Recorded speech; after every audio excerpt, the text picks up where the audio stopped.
Hello, this is Jerry Ganfield at the Steele County History Center, and today we're going to take a look at the German POW camp that was in Owatonna from 1944 to 1945. Many people are amazed to find that German, Italian, and Japanese soldiers were housed in the United States during the war. They were shipped here for a couple of reasons. Of course, Europe and the Pacific were being overwhelmed with how do you keep prisoners of war. And of course, the United States had a need for labor because our men were serving overseas as well as the women. And so they were shipped here to help out in the farms and factories in the Midwest as well as the other areas of the country.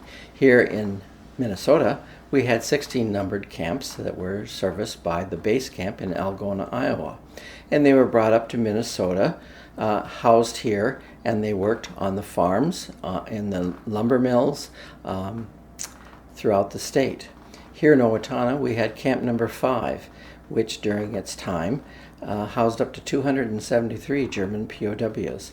All of them were members of Rommel's Africa Corps. They tended to be younger soldiers, and they worked in the canning companies here.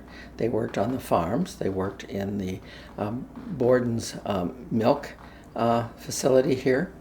And they worked through the winter because we had a site that was weatherized. They used the Thomas Cashman farm.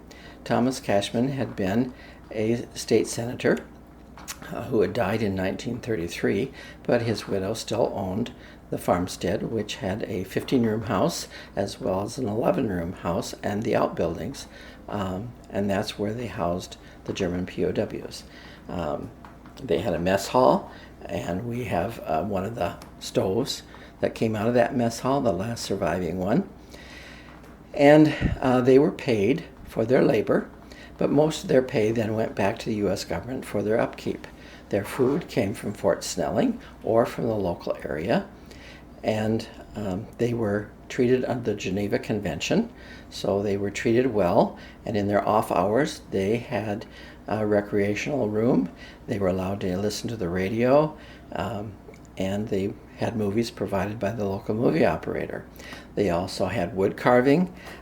They had formed a band here so that they would be happy campers.